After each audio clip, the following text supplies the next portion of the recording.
Hi everyone, it's great to see you. I'm Lorna and we're reading Claude in the Country by Alex T. Smith, and this is part 2. He had never been to a farm before, so he decided to go and see what it was all about. Sir Bobleysock popped a peg on his nose and hopped along behind. Claude hadn't got very far when a very jolly woman in some dungarees and Wellington boots saw him and started waving. He quickly combed his ears and Sir Bobleysock adjusted his baubles. "Hello," cried the woman, marching over to them. "My name is Mrs. Cowpat, and I am the farmer here."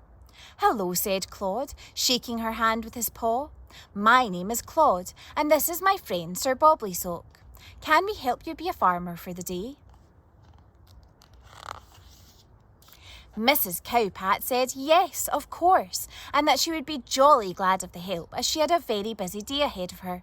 It turned out that today was the day of the county fair, when people from all over the place gathered together in the countryside to parade their nice animals about and show each other their funny-shaped vegetables.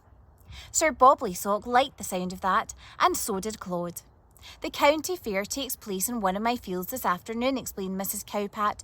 "You two can help me get everything ready." She handed Claude a pair of wellies, and they all set off.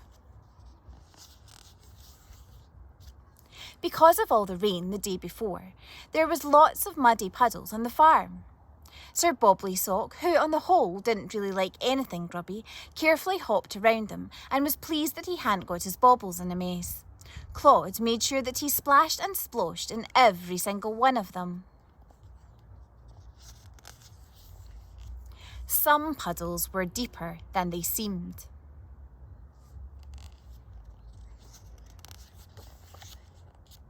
The first job was to feed all the chickens and collect the eggs. Claude liked chickens. He liked the way their bottoms wobbled as they walked. As Claude searched all over the chicken coop for the eggs, he practiced walking like a chicken. Wobble, wobble, wobble went his bottom, and he found that, although he enjoyed it, bottom wobbling was rather tiring. It made Sir Bobleysock feel a bit giddy just watching him. Claude was very good at finding the eggs. He had soon gathered a whole basketful and even found an egg hiding under his berry.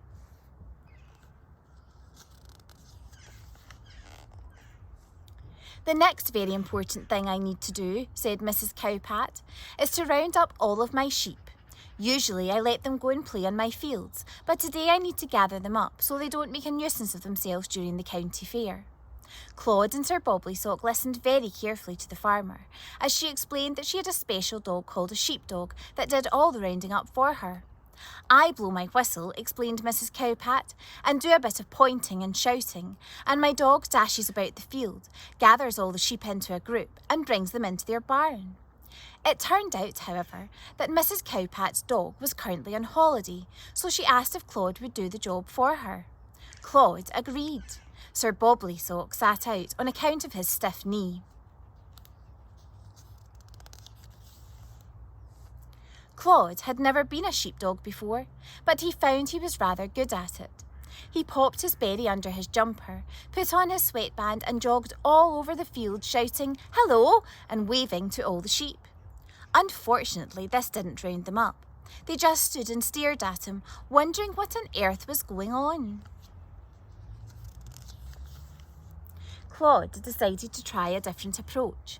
He jogged up to the sheep, who looked like she was in charge, and asked most politely if she wouldn't mind going into the barn for the afternoon. The sheep blushed at being asked so nicely. Then she whistled to her friends and they all trooped into the barn. "Well done, Claude," said Mrs. Cowpat when he jogged back to her. "You make a wonderful sheepdog." Sir Bobleysock beamed with pride.